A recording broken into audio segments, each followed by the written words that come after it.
Right now on NBC 26 Live at 5, police are searching for this man tonight, calling him armed and dangerous. We're live in Green Bay with the latest. Plus, Democrats are already pushing back against President Trump's pick for the U.S. Supreme Court. And Governor Walker says he talked with the White House on the possibility of using the state's Act 10 labor limits nationwide. We begin with new information tonight. Green Bay police are searching for a man they say is armed and dangerous.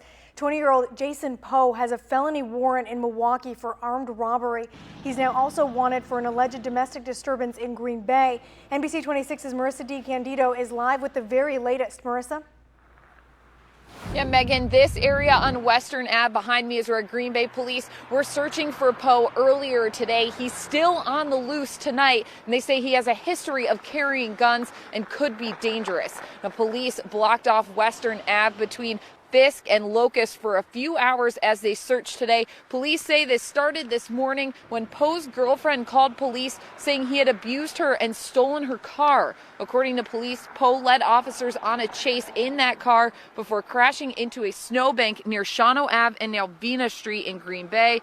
Police say he then got out and started running, escaping officers. But more importantly, he also has that felony warrant for armed robbery. So he is considered armed and dangerous. He's known to carry weapons and guns. And so that's why we took some extra time where we were here, but unfortunately we were unable to locate him. Police say that Poe is described as a black man standing 5'8", weighing about 130 pounds. He was last seen wearing dark jeans and a gray hooded sweatshirt. Area schools were locked down earlier today because of the search, but that was lifted around 1 this afternoon. And as I said, they're still looking for Poe tonight. Live in Green Bay, keeping you connected, Marissa DiCandido, NBC 26. Thank you, Marissa. Green Bay police warn if you see Jason Poe not to approach him and call police at the number on your screen, or you can text GB Tips. Your information will remain anonymous.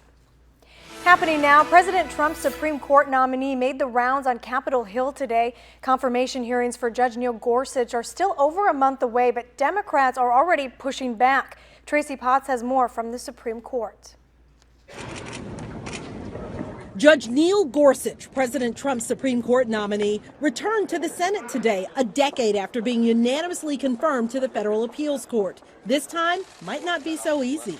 He's moving from AAA ball to the big leagues here. President Obama's nominee never even got a hearing. That's still a sore spot with Democrats. We've got to recover from it. We've got to go on. Let's give the man a chance. Talk to him. My goodness, don't shut it down before we even get started. Republicans vow it will happen. He will be confirmed one way or the other. The other being the so-called nuclear option, changing rules, confirming Gorsuch without one Democrat on board. President Trump, meeting with conservative groups today, said that's okay. That would be an absolute shame if a man of this quality was caught up in the web. So I would say it's up to Mitch, but I would say go for it.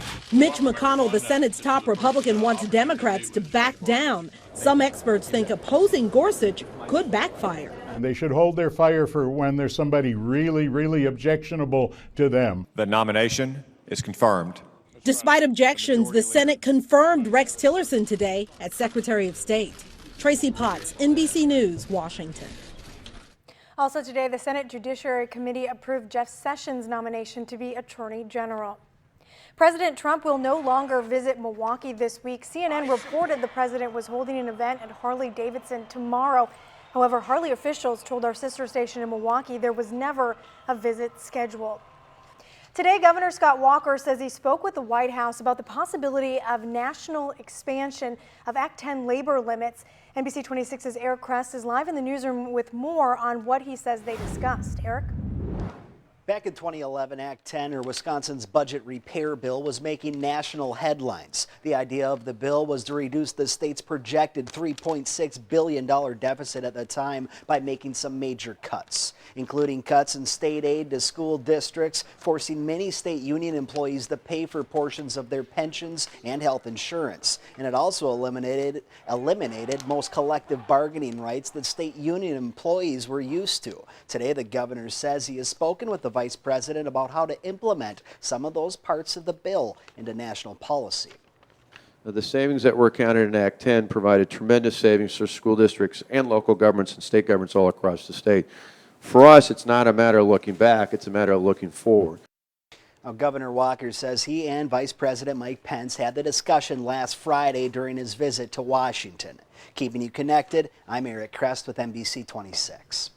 Thanks, Eric. State Senate Democratic leader Jennifer Schilling reacted to the news tonight, tweeting, quote, "Wisconsin has trailed the nation in jobs every single quarter since Governor Walker signed Act 10. It's been a recipe for disaster. Why replicate?" End quote.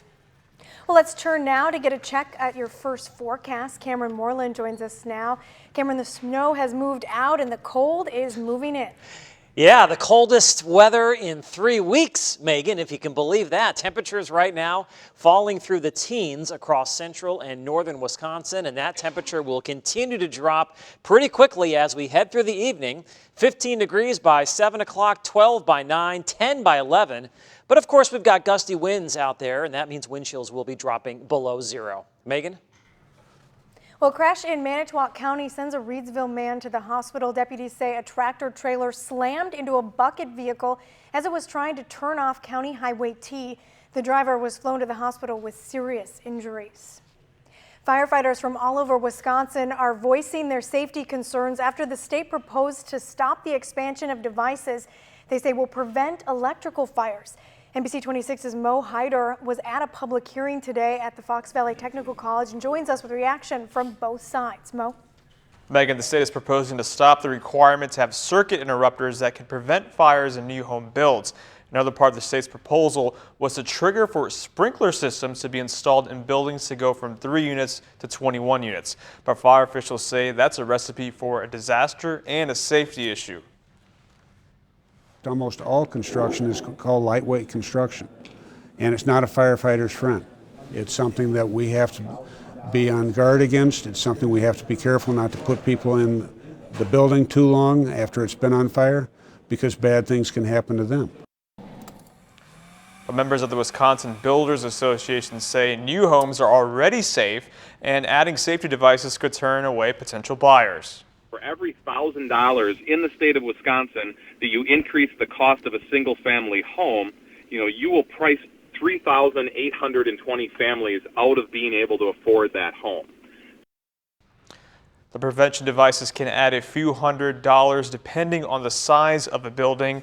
Now, the next step in the process is going to go before the Secretary of DSPS, and a decision will be made from there. No timeline has been set.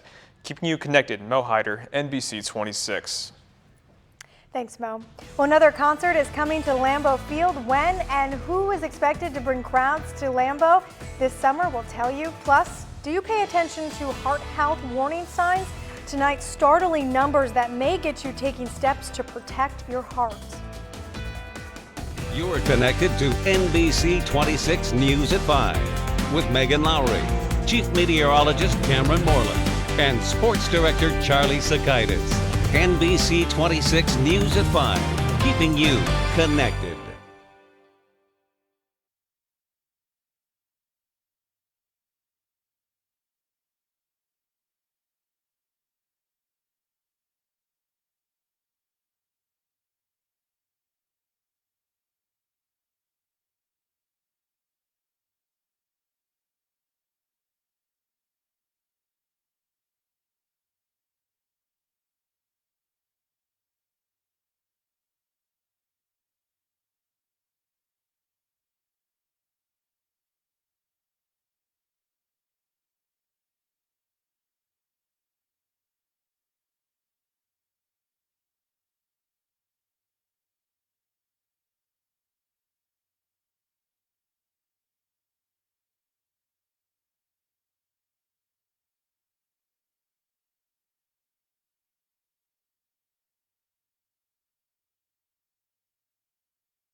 Joel. I've seen the lights go out on Broadway. Billy Joel is set to take center stage at Lambeau Field this summer. The Packers announced he'll perform June 17th in the third concert at Lambeau. Tickets go on sale next week, Friday. And now, your Storm Shield forecast with NBC 26 Chief Meteorologist Cameron Moreland. We just wrapped up a January in which we had 10 days with low temperatures at or above 32 degrees. That is the most on record. Now, as we head through the next 7 days, I don't have any days with low temperatures at or above 32 degrees. In fact, most days we will see highs below 32 degrees, especially tomorrow and Friday. Highs will only be in the mid to upper teens as once again the coldest weather in 3 weeks makes its way into northeast Wisconsin. If we can look, there we go. All right, 16 degrees in Watoma. We've got 18 in Mountain, 13 degrees in Antigo. So that colder weather now moving in from the north and west. In Green Bay, we've got clear skies. The temperature is 19 degrees. So along with that colder weather, lots of sunshine across the area today.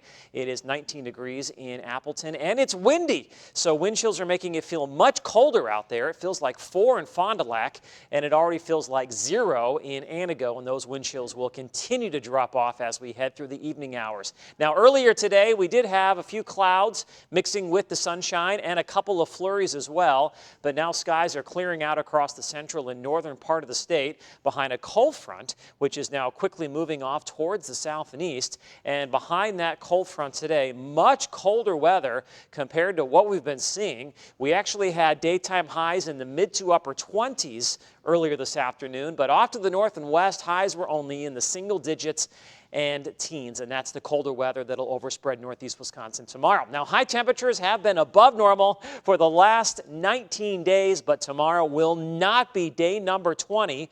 The normal high is 25, and I'm forecasting highs to be a good 10 degrees below that, and the winds will continue, so it's going to feel even colder.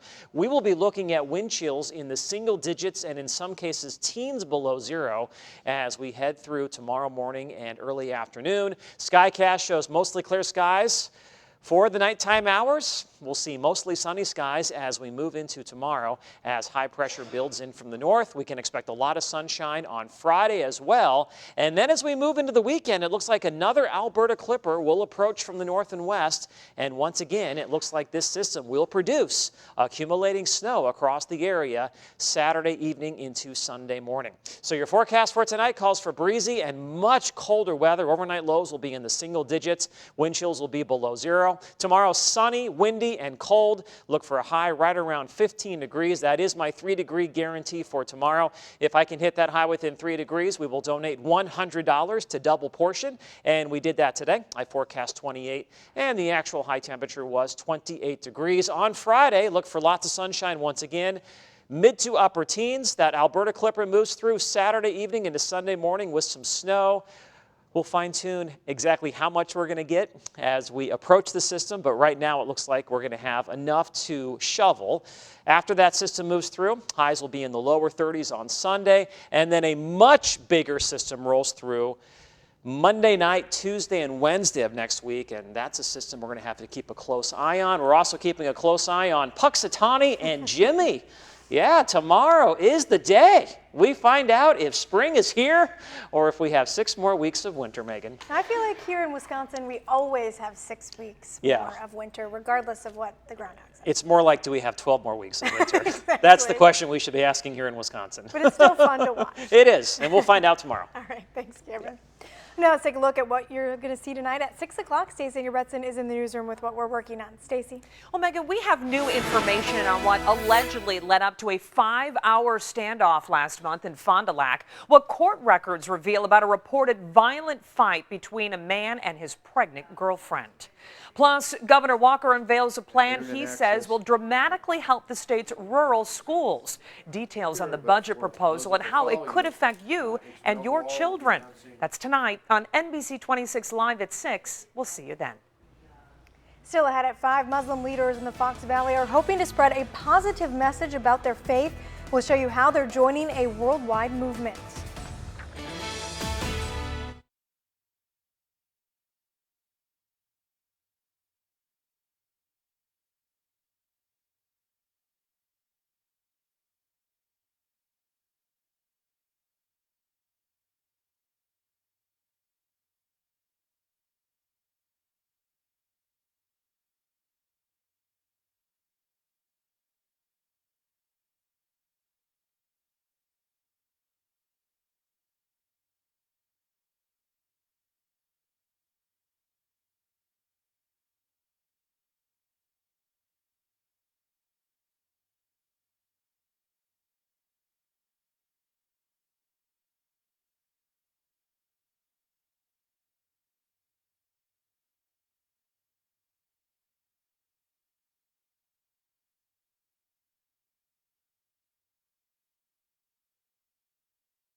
Today is World Hijab Day, inviting women of all faiths to wear the Islamic modest head covering and people to stand in solidarity with the right to wear one.